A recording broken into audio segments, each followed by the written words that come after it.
they provide you with an editor here, which gives you access to everything. And there's 4 main pages on it. And the first one has the bulk of the parameters for the synth. You can see you've got an oscillator section here. You've got the filters. You've got all 3 envelopes for amplitude, filter, and pitch, although these can actually do other things. You've got glide controls. You've got a mixer for the oscillators that also includes ring modulation. And some general voicing parameters. Let you select between poly and mono here, you can see, in unison. And you can hear... That's just one oscillator. I've got the 2 other ones shut off. If I throw it in unison, crank up the detune. So you've actually got a poly unison mode where it's triggering multiple oscillators but still in poly mode, or a mono mode where it's only triggering one voice at a time but you can still hear multiple voices, and you can set how many voices.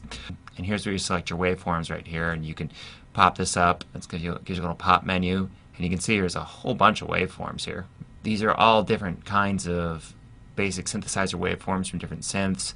SH would be Roland, MG would be Moog, OB would be Oberheim, JX from Roland, and so forth. They're subtly different.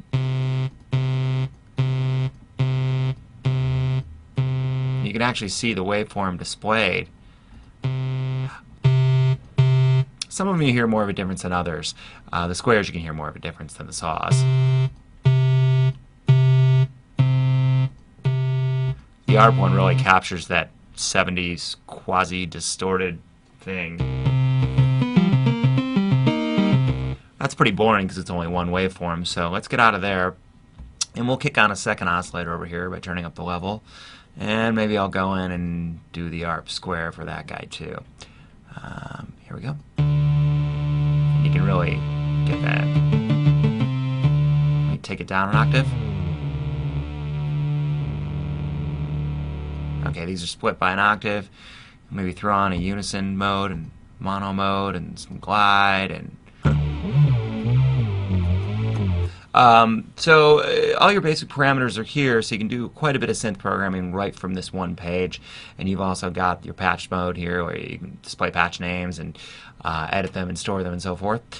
You've got a couple different kinds of filters here. You've got a standard 24 dB per octave low pass right there.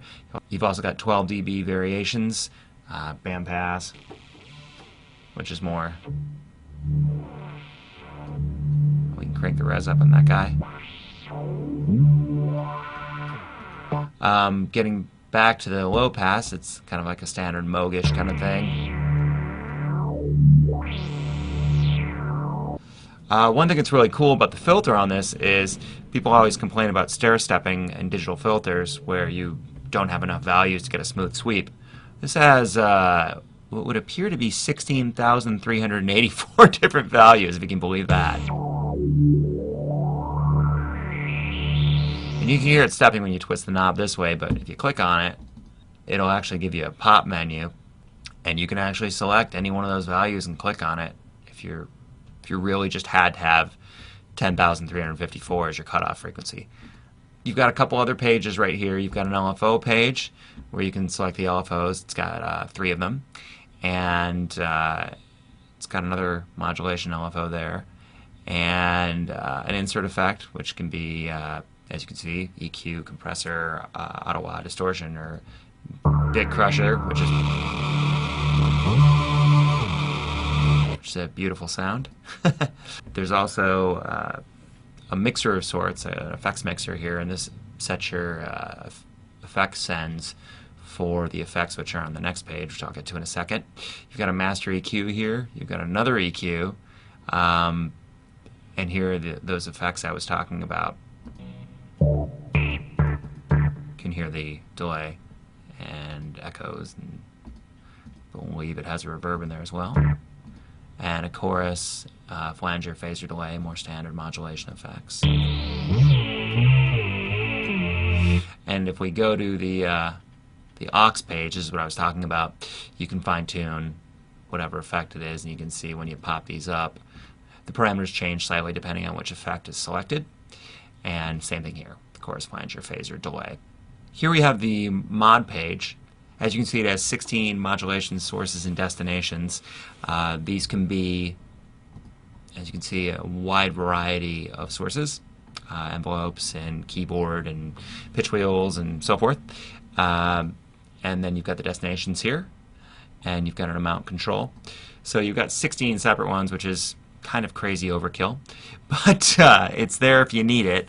Amazingly, this particular patch that I'm working from has all of them utilized.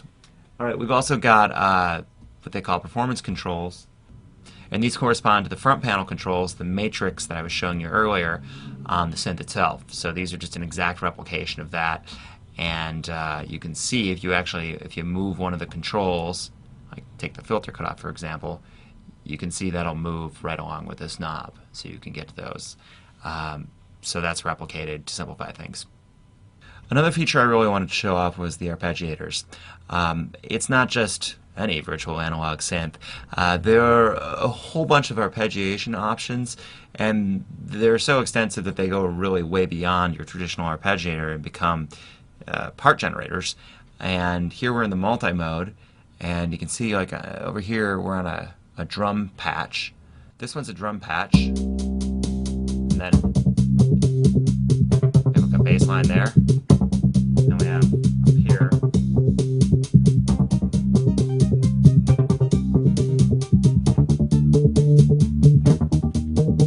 so I'm playing with my right hand because that pattern number 8 vamping thing is on the chords on the right hand. What's real neat is that you can go and you can change the patterns. You hear the drums changing.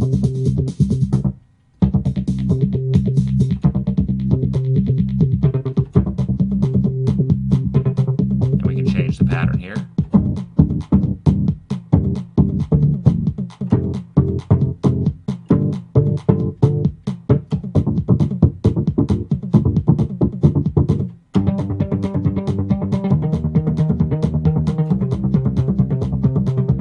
My right hand sound. Let's try that.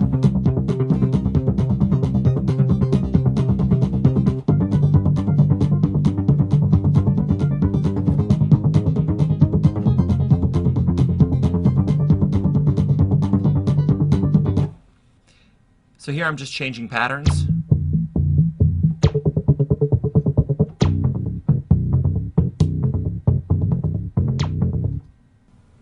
So that's a quick overview of the patterns and arpeggios, and you can see it's a great creative tool. You can make tons of music just flipping those guys around and changing patterns, and makes for a fantastic creative partner.